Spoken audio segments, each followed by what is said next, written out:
नववर्षाचं स्वागत भाविक देवदर्शनानं करतात। मुंबईत सिद्धिविनायक मंदिरात भाविकांची गर्दी झाली आहे। नागपूरमध्येही प्रसिद्ध टेकडी गणेश मंदिरात भाविकांची रीघ लागली आहे। तर तिकडे शेगावातही संत गजानन महाराजांच्या दर्शनासाठी पहाटेपासूनच रांगा लागल्या आहेत।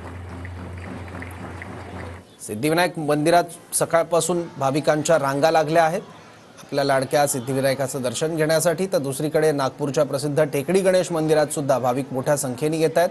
आज नवीन वर्ष आहे, नवीन वर्षाची सुरुवात देवदर्शनाने करावी, आशीर्वाद घ्यावेत, त्यासाठी गर्दी आहे। तर तिसरीकडे शेगाव मधल्या संत गजानन महाराज मंदिरात सुद्धा भाविक मोठ्या संख्येने जमले आहेत। तर टेकडी गणेश म्हणून आपल्या प्रतिनिधींनी आढावा घेतलाय, पाहूया।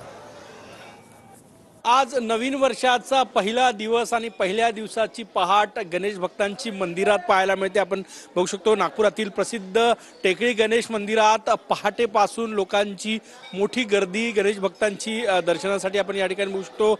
टेकडी गणेश मंदिरात नागपूरच नाही तर विदर्भ आणि शेजारी जे राज्य आहे मध्य प्रदेश, छत्तीसगड, तेलंगणा या परिसरातूनही गणेश भक्त दर्शनासाठी येत असतात आणि ती गर्दी या ठिकाणी आपल्याला पाहायला मिळते। नवीन वर्षाचा पहिला दिवस 2025 ची पहाट उजाडलेली आहे आणि नागपुरातील टेकडी गणेश मंदिरात गणेश भक्तांची प्रचंड मोठी गर्दी आपल्याला पाहायला मिळते। कॅमेरामॅन सचिन सयामसह गजानन उमाटे, TV9 मराठी, नागपूर। तर संत गजानन महाराज मंदिर शेगाव इथे सुद्धा भाविकांची गर्दी पाहायला मिळते। आस्थेचं मोठं केंद्र आहे, राज्यभरातून भाविक तिथे येत असतात। तर सिद्धिविनायक मधून आपले प्रतिनिधी सुनील जाधव यांनी आढावा घेतलाय। आपण त्यांना विचारूयात की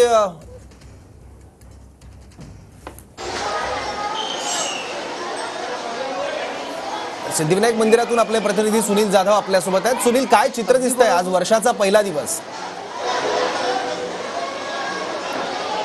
अगदी बरोबर आहे। आपण पाहायला गेलं तर कुठेतरी नवीन वर्षाची सुरुवात बाप्पाचं किंवा देवदर्शनाने अनेक जण करतात आणि आज मी सध्या उभा आहे मुंबईतील प्रसिद्ध सिद्धिविनायक मंदिरात आणि आपण पाहू शकतो या ठिकाणी मोठ्या प्रमाणात जे भाविक आहेत ते मध्यरात्रीपासूनच रांगा लावून उभे असल्याचं दिसून येत आहे। आपण पाहू शकतो मोठी गर्दी जी आहे ही सिद्धिविनायक मंदिरामध्ये दिसून येत आहेत। अनेक संकल्प जे आहेत ते भाविक दरवर्षी नवीन वर्षाच्या सुरुवातीला करतात की वर्षभरामध्ये आपला संकल्प पूर्ण व्हावा, यासाठी संकल्प करून या ठिकाणी आपल्या देवदर्शनाने आपल्या वर्षाची सुरुवात करतात।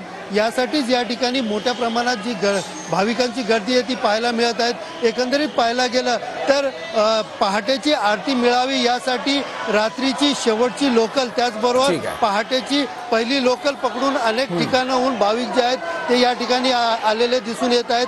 त्याचबरोबर मंदिर प्रशासनाने गर्दी पाहता या ठिकाणी मोठ्या प्रमाणात पोलीस बंदोबस्त असेल किंवा मंदिरांची व्यवस्था असेल मोठ्या प्रमाणात या ठिकाणी केलेली दिसून येत आहेत। आपण पाहू शकतो मोठी रांग जी आहे ते या ठिकाणी भाविकांची लागलेली आहे। धन्यवाद या सगळ्या माहितीबद्दल आणि तिथलं चित्र आमच्यापर्यंत पोहोचवलं त्यासाठी।